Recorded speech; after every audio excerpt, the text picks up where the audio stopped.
I want to watch planes from my home. To start it off, I actually got a small computer, Raspberry Pi as you can see, but before it works we needed to get an SD card with a minimum 32GB storage and then write on the Raspberry Pi software onto it.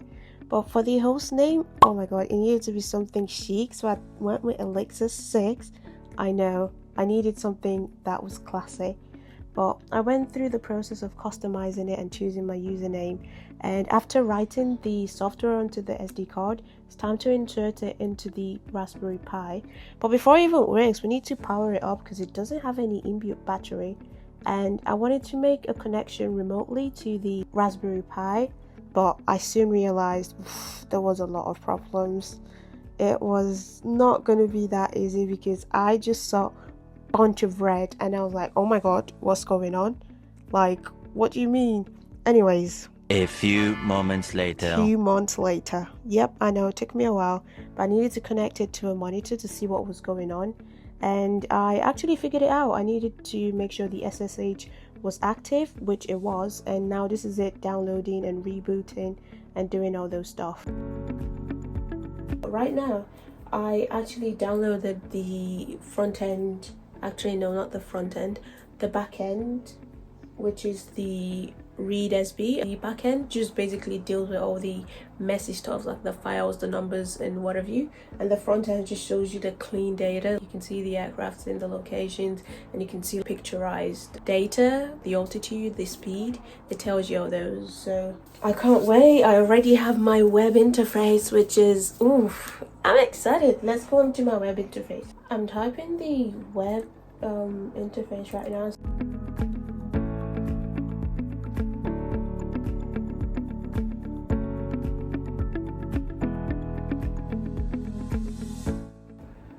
Okay, that did not come up. Yeah, I had to sit upright because I'm like, okay, we've got to do this properly. Let's see what it is. Focus on the process, not the praise, not the likes, not the wins, not the race. Don't stress what I can't control. Okay, something about this doesn't seem to be working. I can't quite decipher what that is, so I'm gonna go do a bit of research to see what exactly I need to accomplish before it works, I guess, because for some reason it's decided not to connect. I'll try again because third time's the charm. http://19.2.1. Not gonna read. Well, you probably are seeing it anyways.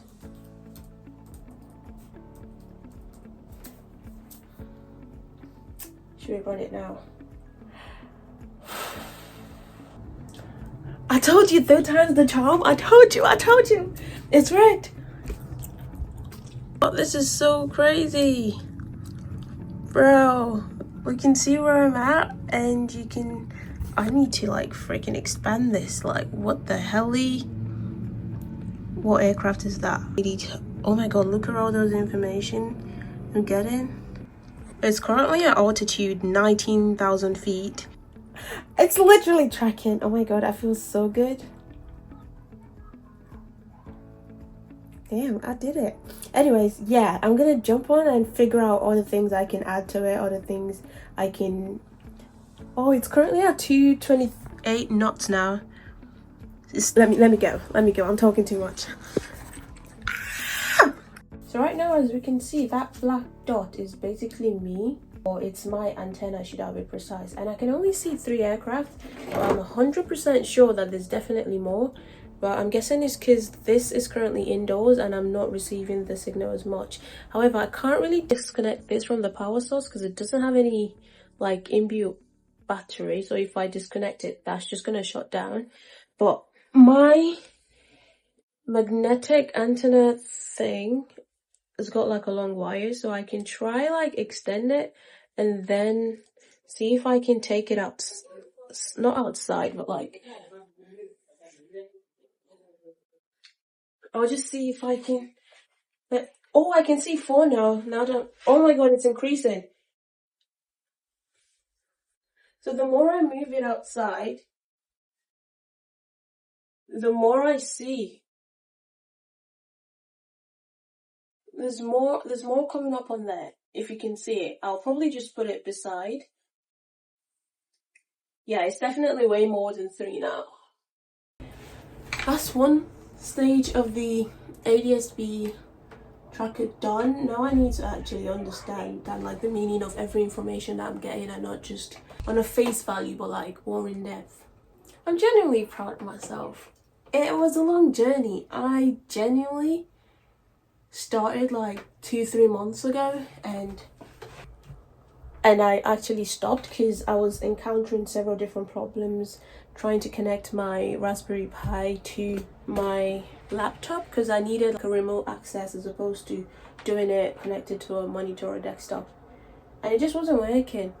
So I left it for a long time before I came back, stuck to it, and actually figured out what the problem was. And in the meantime, just so it's a project that I'm doing myself, I made sure to note down all these steps I took. It's quite a long one, to be fair. Well, all the steps I took, the problems I encountered, just put it all in one place so I can do it myself again if I need to or if prompted. But that really is the first part of making our own flight tracker. Let's see what aircraft is going on around.